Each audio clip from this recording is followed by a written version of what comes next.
shindig tonight? Thelma's husband, poor sap. It'll set him back a bit, too. You know, I can never remember his name. Nobody ever can. Still, he won't be there, so it doesn't matter. God, I'm so nervous. I think I'm gonna be sick. Oh, come on, old thing. Deep breath. Back straight, everyone. Look rich.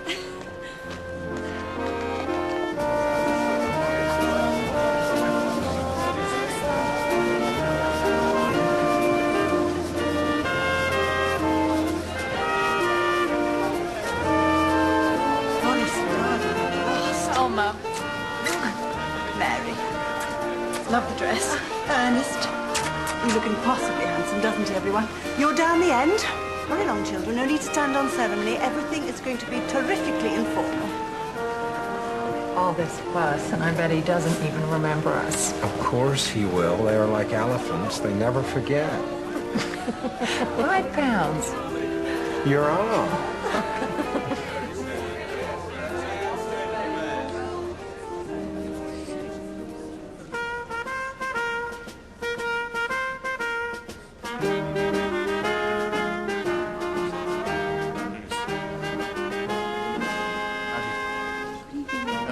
Oh, yes, terrifically informal. Uh-oh, hold on to your hats. Here we go.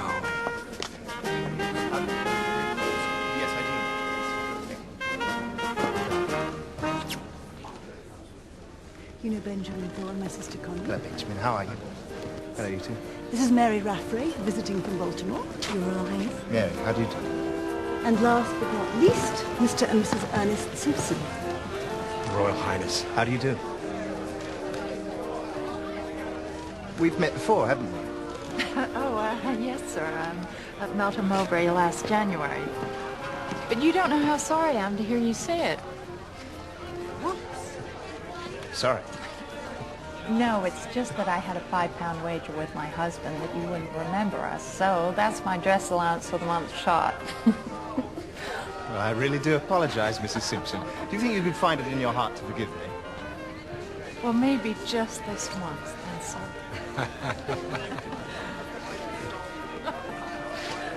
Please sit down. For the wind.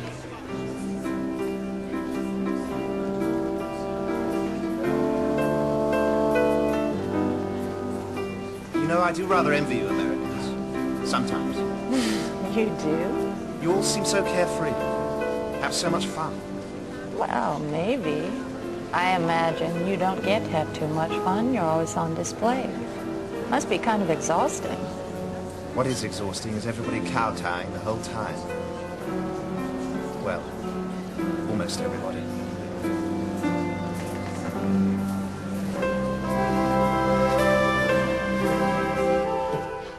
Right now, come on. I want it word for word with diagram. Well, there is really nothing to say. It was all small talk. Oh, come on. You had 3 dances. Well, I thought that he was most charming. He had perfect manners. He included everyone in the conversation. Did you notice? Wait till I tell him back in Baltimore. Local girl makes good. Yes, just when are you going back, Mary, so we know how much brandy to get in? Come on, Wallis, spill. Okay, well, he likes Cairn Terriers, Fred Astaire pictures, and golfing. Stop press. He likes to garden, and he has a place in the country he's doing up. Can you bear the excitement? It is no good being blasé, my love. The fact is, you were a complete and total star. Here, here. And it would not surprise me if we are not spending Christmas with the king at Balmoral, Mary. Ooh. Come on. I'm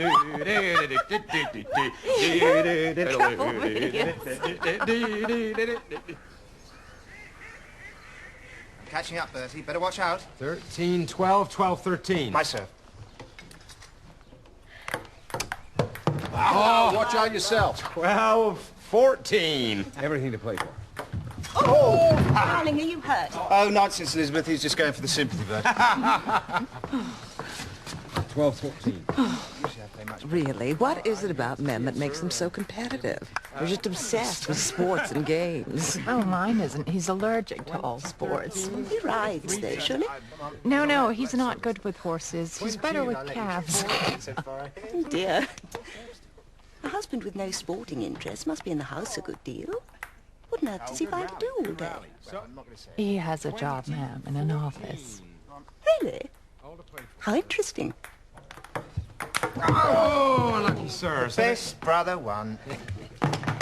And now, may I present you with this cold cup of tea? How about one last game of cards before we go, sir? Yes, why not? Herman, come over here and help me rearrange this table so I can try and claw back what I lost last night.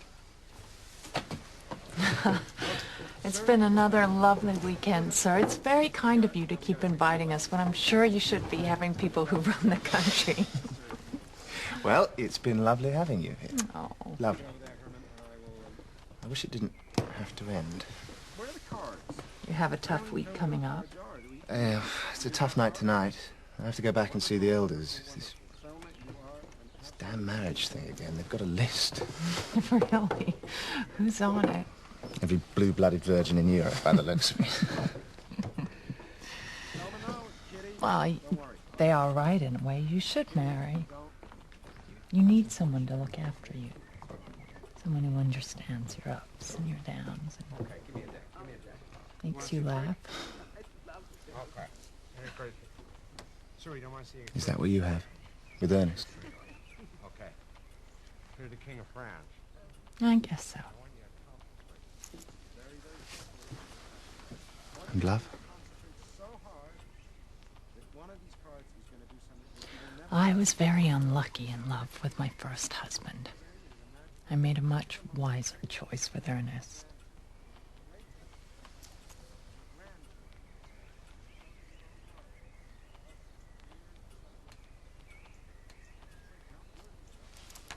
Is that what you have with Thelma? Thelma? And just say very, very, God, very, no. very concentratedly, King of No, it's all over between us. It's finished. Quite finished. I hear there's a new favorite. Married? Twice, I'm afraid. The first husband lives in America. Current husband's also been married before, I believe. Children? Oh, no. I don't think she's quite the type. Rather tough. Indeed. I'm told she paints her fingernails. And plucks her eyebrows. Such a dear boy. He is such a dear, isn't he? It's as if he sets out deliberately to hurt us. Move over to the right a bit. Cab's here. Oh, darling, thanks so much for having me all this time. It's been such fun. Oh, my pleasure. Just now to the left. Oh, Wallis, you must be dying of excitement about your holiday. Will you promise to write every day? Well, to tell you the truth, I'm actually rather irritated, Mary, by my husband's flat refusal to accompany me. The only thing I can think of is to bring over my Aunt Bessie as a chaperone, as if I were a schoolgirl, for Christ's sake. My darling, I have to work to keep us solvent. We're done. I'll be the only solo woman there. I never knew a woman more capable of looking after herself. Oh, Wallis, you must go. You'll have a marvelous time. Darling, you look as though he'd suggested some serious dental work instead of a holiday. My dear, clever girl, we are finally flavor of the month, thanks to you. So why don't you just make hay while the sun shines?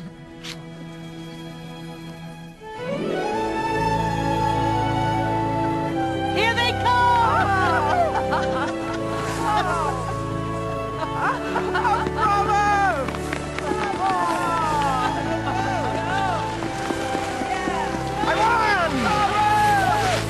Well, what a surprise. Are you suggesting people let me win? Oh, the royal nose is hot sun. Perry, Yes, sir? I had an idea on the way down. Budapest. Haven't been there for years. Do you remember those marvellous gypsy violinists? Wallis's aunt would like them, I think. What do you say, Mrs. Merriman? Next stop, Budapest?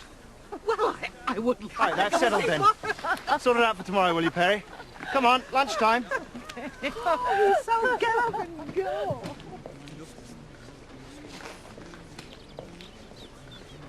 Wallis, I know you don't want to have this conversation, but The prince. He seems awfully keen on you. Well, perhaps, but, you know, he's known for these little crushes, Bessie. They never last long. I'll forget all about it once we're back in London. And anyway, it's all perfectly innocent. But what about dear old Ernest? Oh, he thinks it's all highly amusing. He's probably bragging about it right now to some poor American client. No, he's having a fine time. He wired me yesterday. Mary's keeping an eye on him for me. And your mother would have liked me to keep an eye on you. Oh, Bessie, please don't scold. You know, if life offers you this, well, who could refuse it? I've been scrimping and saving ever since I was a child. He says Budapest. Suddenly we're off to Budapest. Well, it is all rather thrilling, isn't it? It's the kind of thrill that could make the rest of your life somewhat disappointing. Now, don't worry, darling. I know that nothing lasts forever. And I'm perfectly prepared to come down to earth with a bump when the time comes.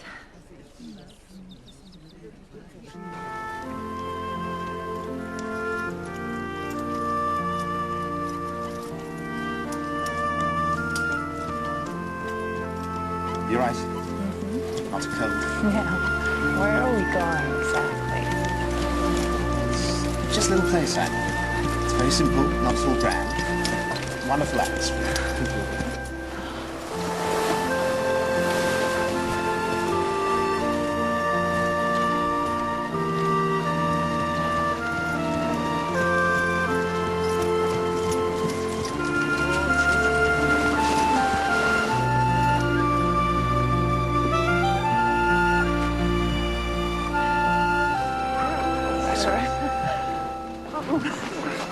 Are you sure this is the right place?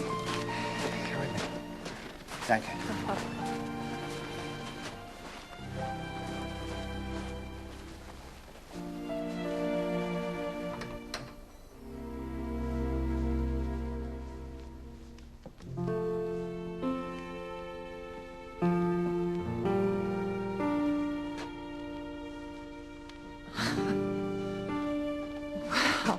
Really, sir. Really, Wallis, you must stop calling me sir. Call me David. My family do. It's a fabulous dress. Is it silk?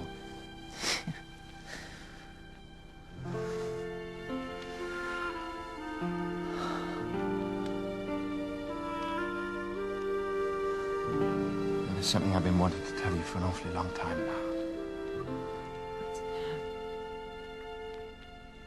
You know perfectly well what.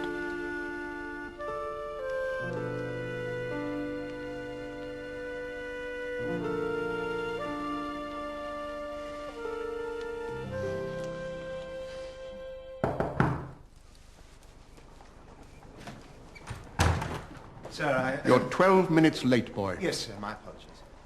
What did you want? Well, sir, I understand from my secretary that 2 of my invitations for the Jubilee Ball have not been approved, sir. Correct. I wonder if I might prevail upon you to change your mind. No.